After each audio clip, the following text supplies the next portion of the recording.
안녕하세요. 화상관제인 홍예필 변호사입니다. 이번 시간에는 제가 기업회생, 사례 분석, 사례 중심 기업회생, 법인회생이죠. 윤덕주 변호사님 책을 읽다가 도산 전반에 대해서 좀 뭐 개인 파산도 마찬가지고 개인 회생도 그렇고 뭐 법인 회생, 법인 파산에 전반적으로 도움이 될 만한 문구를 발견해서 이 부분만 발췌해서 올리게 됐습니다. 한번 잘 봐두시기 바랍니다. 이거는 이제 신청, 법인 회생을 신청 불성실에 관한 사례로 이제 들고 있는 겁니다. 보겠습니다. 좀 글자를 좀 확대해 볼게요.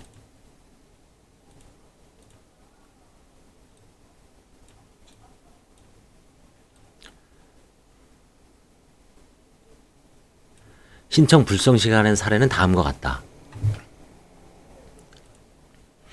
채무자의 영업용 자산을 관계회사들에게 이전하여 점유 사용하게 하였을 뿐만 아니라 관계회사들이 자본금을 채무자의 자금으로 납입하였고 이로 인하여 생산의 주요 기반 시설을 잃게 된 채무자는 아무런 영업활동을 하지 않다가 직권 폐업까지 된 점을 근거로 경매 목적물에 대한 경매 진행을 중지시키려는 등 개시결정이 부수적 효과만을 목적으로 한 신청임이 명백한 경우, 개인회생에서는 금지명령만 받으려고 신청하는 경우가 있죠. 그런 경우에 이제 금지명령에 대해서 잘 결정을 안 해주는 경우가 있습니다. 반복해서 신청하면. 법인회생도 이제 이런 요소가 있네요.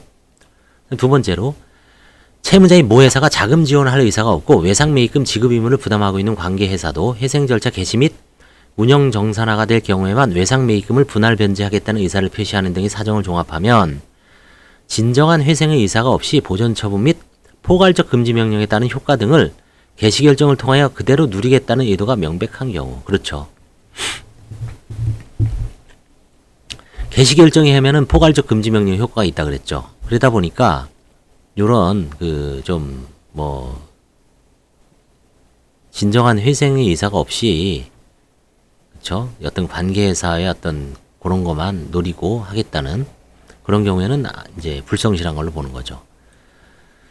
그 다음에 세 번째, 채무자가 회생 절차 개시 신청 직전에 다액의 채무를 부담하거나 어음 또는 사채를 발행하거나 원재료를 대량으로 구입하고 대금을 지급하지 않는 상태에서 신청을 한 경우라면 제3자 관리인을 활용할 수 있는 점, 개시 원인이 존재한다면 채무자를 재건하는 것이 채권자 등 일반의 이익에 부합한 점 등에 비추어 경영진이 민형사상의 책임을 변론을 하더라도 신청이 불성실하다고 단정할 수는 없다. 이런 경우에는 신청이 불성실하다고 단정할 수 없다는 얘기죠.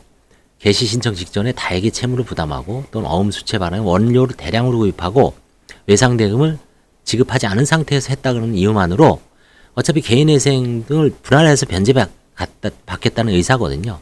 그래서 좀 약간 구분할 필요가 있습니다. 자, 그 다음에 이제 두 번째.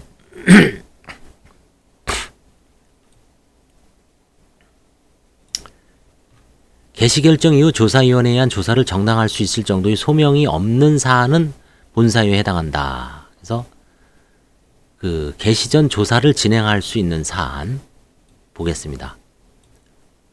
재무상태표에 상당한 분식이 있는 점, 향후 영업이익 창출 여부가 불분명한 점, 채무자의 영업이 장기간 중단되어 있고 영업장의 점유를 상실하여 사업 기반을 상실한 점, 사업장에 대한 임의 경매 절차가 개시되어 있다는 점을 근거로 개시 전 조사를 거치지 않고 계속 기업 가치보다 그냥 청산 가치가 명백히 큰 것으로 판단한 사안입니다. 이런 경우에는 개인회생을 개시하지 않겠다는 얘기죠. 두 번째는 개시 신청 당시 대표이사 외에 근무하는 임직원이 전혀 없어요. 그 다음에 자본금 2억 중 2억 원이 가장 납입되었고 허위로 국제물류주선사업이 등록을 마친 사안. 이게 뭐 해상을 해주는, 이게 결정을 안 해주겠다는 얘기죠. 세 번째, 토지개발 사업, 토지개발의 임대업을 목적으로 설립된 회사이지만 개시 신청 당시 아무런 영업활동을 하지 않고 있지 않아 매출이 발생하지 않았고 개발 사업 대상 토지에 대한 경매 절차가 진행 중이었으며 위 토지 담보권자가 회생 절차에 반대하고 있던 사안 등에서 개시 전 조사를 토대로 계속 지역 가치보다 청산 가치가 명백히 큰 경우에 해당하는 이유로 이런 세 가지 사안에서는 그냥 청산 가치가 크니까 결국은 뭐 개시 전 조사도 안 하고 그냥 뭐 법인 파산으로 이제 유도하는 결정을 한 것 같아요. 이런 경우에. 그래서 사안 6가지가 있기 때문에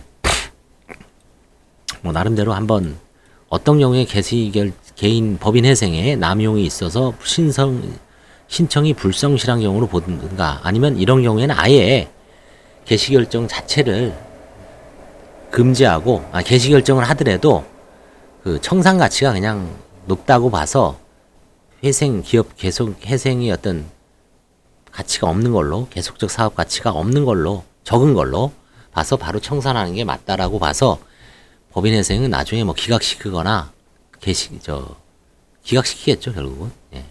이런 사안입니다. 감사합니다.